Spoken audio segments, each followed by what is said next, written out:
Assalamualaikum warahmatullahi wabarakatuh. Saya Abdul Salam Mutakabi. Di sini saya membuat video bertujuan untuk menjelaskan materi tentang teori perilaku konsumen. Jadi, pengertian perilaku konsumen merupakan proses yang akan dilalui oleh seseorang dalam melakukan kegiatan seperti mencari, membeli, mengevaluasi, untuk dikonsumsi, memenuhi kebutuhannya. Memahami sikap dan perilaku konsumen bukanlah pekerjaan yang mudah. Hal ini disebabkan oleh banyaknya variabel-variabel tersebut cenderung saling berinteraksi. Para konsumen juga memiliki peran penting terhadap kelancaran dalam berdagang atau berbisnis. Nah, di sini ada beberapa pengertian tentang menurut para ahli. Nah, yang pertama itu ada James F. Engel. Perilaku konsumen didefinisikan tindakan individu secara langsung terlibat dalam usaha memperoleh dan menggunakan barang-barang, jasa, ekonomi, termasuk proses pengambilan keputusan yang mendahului dan menentukan tindakan tersebut. Yang kedua ada David L. Laudon. Perilaku konsumen dapat didefinisikan sebagai proses pengambilan keputusan dan aktivitas individu secara fisik yang dilibatkan dalam mengevaluasi, memperoleh, menggunakan atau dapat mempergunakan barang-barang atau jasa. Ketiga ada Gerald Derkman.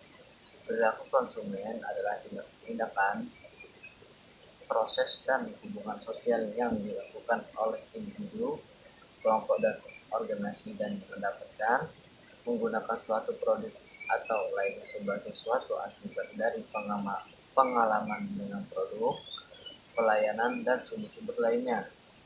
Di sini ada macam-macam teori perilaku konsumen. Yang pertama ada teori ekonomi mikro. Teori ini beranggapan bahwa setiap konsumen akan berusaha memperoleh kepuasan maksimal, di mana kepuasan ini sebanding atau lebih besar dengan marginal utility yang diturunkan dari pengeluaran yang sama untuk beberapa produk yang lain. Yang kedua, teori psikologis. Teori ini mendasarkan diri pada faktor-faktor psikologis individu yang dipengaruhi oleh kekuatan lingkungan. Bidang psikologis ini sangat kompleks dalam menganalisa perilaku konsumen, karena proses mental tidak dapat diamati secara langsung. Dan ketiga ada teori antropologis. Teori ini juga menekankan perilaku pembelian dari suatu kelompok masyarakat yang ruang lingkupnya sangat luas, seperti kebudayaan, kelas-kelas sosial, dan sebagainya.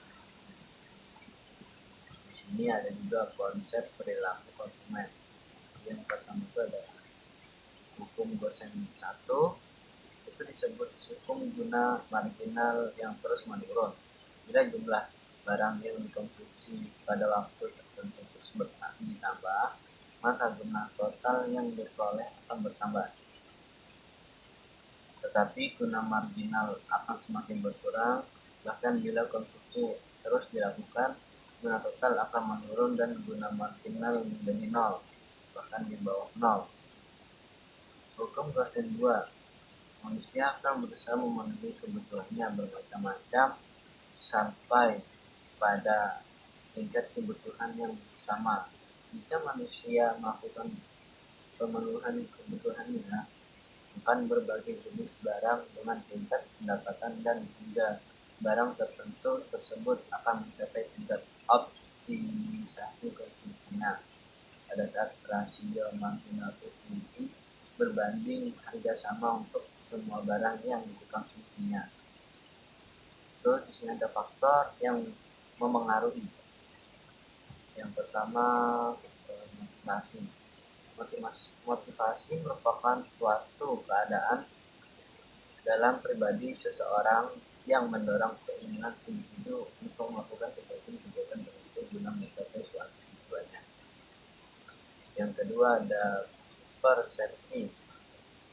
Persepsi itu konsumen akan melakukan persepsi pada produk, harga, keiklanan dari kegiatan pemasaran perusahaan untuk memenuhi kebutuhan yang dibutuhkan dalam kehidupan sehari-hari. Yang ketiga ada belajar. Nah, ini dalam proses dilakukan konsumsi apabila ingin mendapatkan kepuasan agar tidak terjadi kekecewaan pada produk yang akan dibeli. Yang keempat, kepribadian dan konsep diri. Konsep diri ini adalah bahwa kita dapat membandingkan antara deskripsi konsep diri konsumen yang ditunjukkan sendiri dengan konsep diri konsumen tersebut tentang diri sendiri, dibandingkan dengan tes kepribadian yang dapat dipakai untuk melihat tanggapan konsumen sesungguhnya tentang dirinya. Yang kelima ada sikap. Sikap konsumen akan dilihat berdasarkan produk-produk tertentu. Perilaku klasik. Ada beberapa konsep kunci dari pengkondisian klasik yang berlaku pada perilaku konsumen, antara lain rangsangan mutlak, tanggapan mutlak, rangsangan bersyarat, tanggapan bersyarat, pelacakan isyarat. Ini ada pengkondisian tingkat tinggi. Rangsangan mutlak itu rangsangan yang menimbulkan sebuah tanggapan. Contohnya saat penjual menetapkan diskon harga produk 75%, konsumen langsung bereaksi dengan membeli produk tersebut.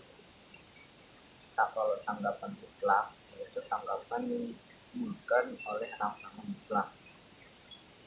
Contohnya, penjual memberikan kebijakan kredit kepada konsumen yang loyal pada perusahaan.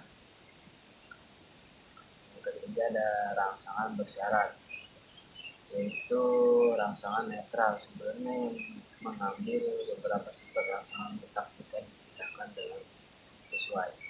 Yang keempat, tanggapan bersyarat, yaitu tanggapan yang ditimbulkan oleh rangsangan bersyarat. Yang kelima, pelacakan isyarat atau checking, yaitu kemampuan penggambaran perhatian dari rangsangan mutlak dan bersyarat. Yang keenam, pengkondisian tingkat tinggi atau high order conditioning, yaitu kemampuan rangsangan bersyarat pada pengkondisian klasik dari rangsangan mutlak checking. Itu saja penjelasan dari materi teori perilaku konsumen. Mohon maaf apabila ada salah kata atau yang kurang berkenan. Saya akhiri. Assalamualaikum warahmatullahi wabarakatuh.